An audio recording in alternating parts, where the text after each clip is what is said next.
Bonjour à tous les troisièmes, bienvenue pour ce nouveau cours sur la construction européenne depuis 1957. J'ai introduit ce cours avec l'hymne à la joie de Beethoven, qui est, comme vous le savez peut-être, même si beaucoup de gens l'ignorent, l'hymne européen. Donc je vais couper la musique pour la suite, ce sera quand même un petit peu plus simple. Voilà, je pense que si vous avez suivi les annonces du gouvernement, on ne se reverra pas en mai, ça c'est acté. On verra pour ce qui se passe pour le mois de juin. Pour l'instant, j'en sais strictement rien.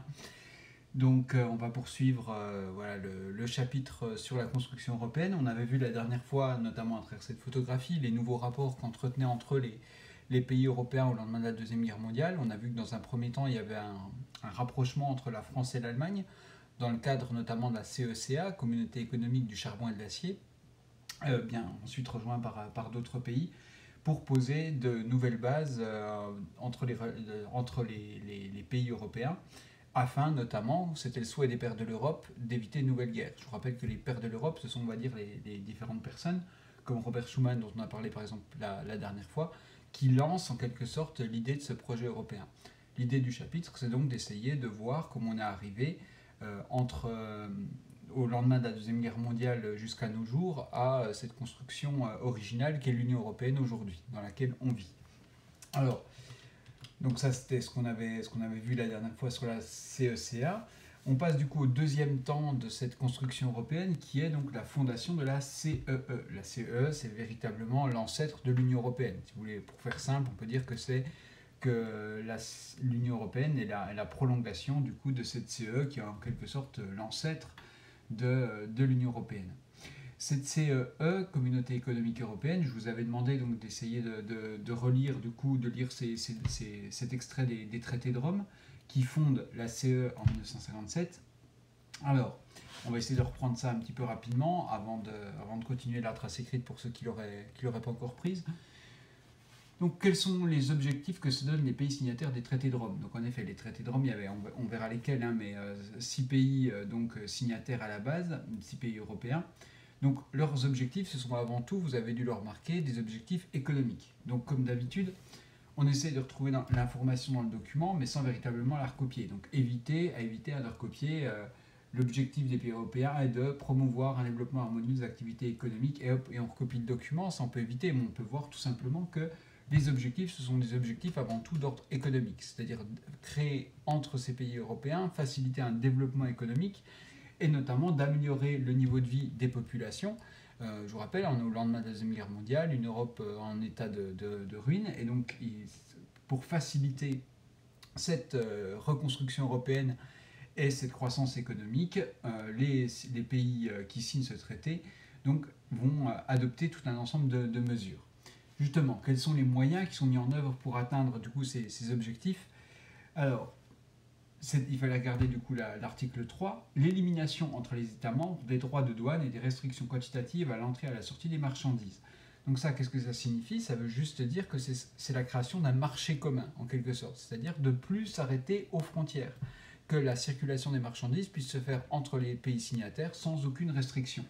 De la même façon, abolition entre les États membres des obstacles à la libre circulation des personnes, des services et des capitaux. Les capitaux, pour faire simple, c'est l'argent. Et donc, libre circulation des personnes entre les pays signataires. Alors, c'est des choses aujourd'hui qui nous paraissent tout à fait normales. Aujourd'hui, pour ceux qui sont déjà allés à Europa Park, par exemple, à passer la frontière allemande, on se rend à peine compte qu'on est en train de changer de pays. Alors ça, aujourd'hui, c'est acté, ça fait partie de nos vies, même si on voit qu'avec le coronavirus, il y a des changements qui se passent à ce niveau-là, mais en tout cas, c'était avant cette crise, dans nos habitudes, mais il ne faut pas oublier que passer une frontière, ça a été pendant longtemps vécu comme un obstacle. Donc, libre circulation des personnes.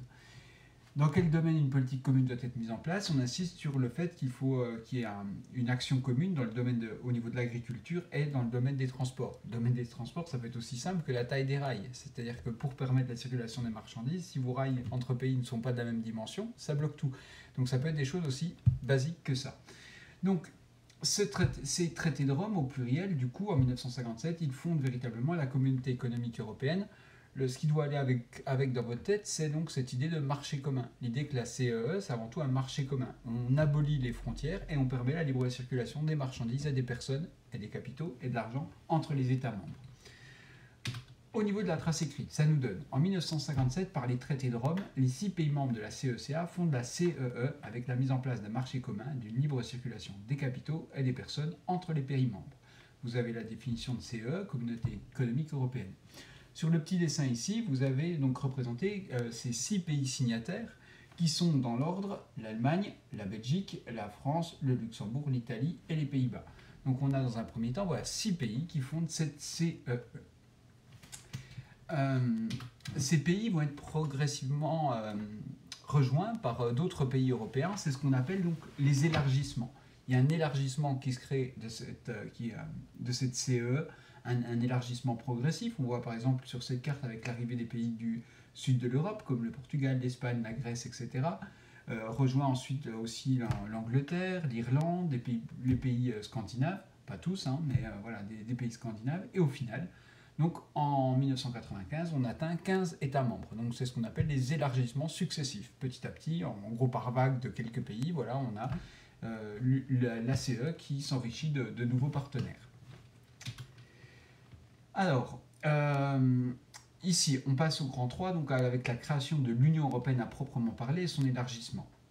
Alors, je vais rester un petit peu sur ce document qui est véritablement le traité fondateur de l'Union européenne, de l'UE. Donc on a vu les traités de Rome, c'est le traité fondateur de la CEE, et le traité de Maastricht, c'est une ville aux Pays-Bas, le 7 février 1992, est donc le traité fondateur de la CEE.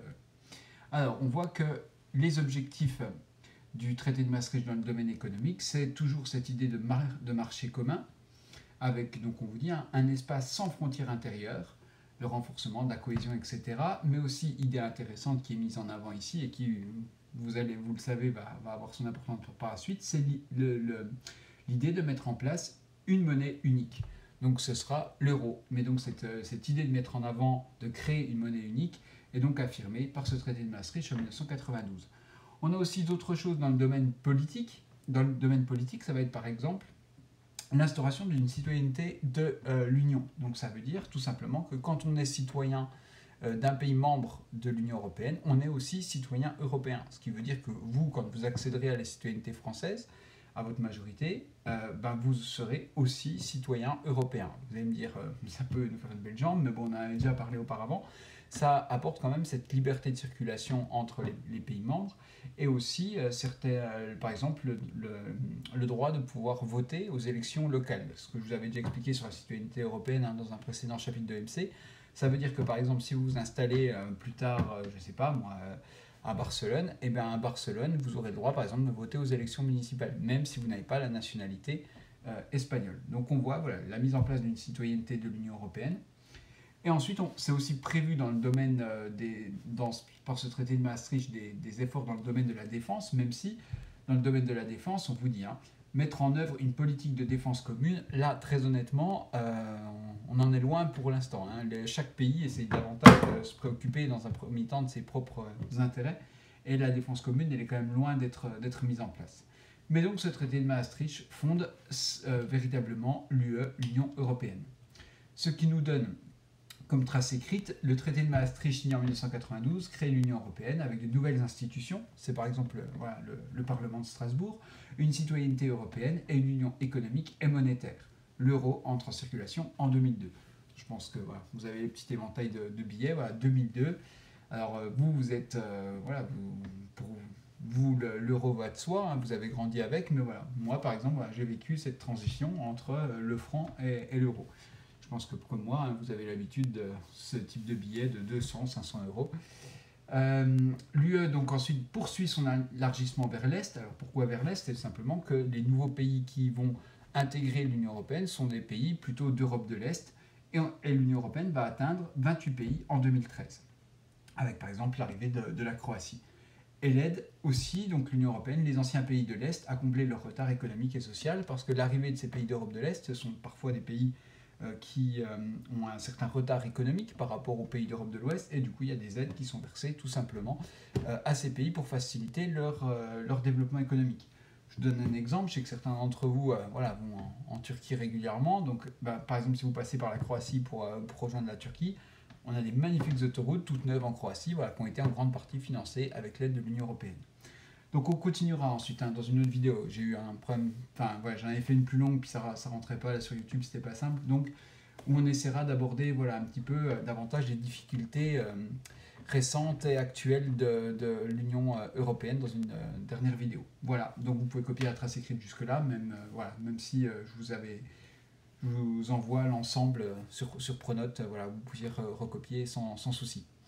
Voilà, je vous souhaite beaucoup de courage en ce moment. Je sais que c'est pas facile. Je sais aussi que certains d'entre vous sont passés par des moments véritablement très très difficiles, qui ne prêtent vraiment pas à sourire. Donc voilà, une pensée pour eux et voilà, on a quand même souvent ça en tête aussi de penser un petit peu aux difficultés que vous rencontrez et parfois aux vraies souffrances aussi.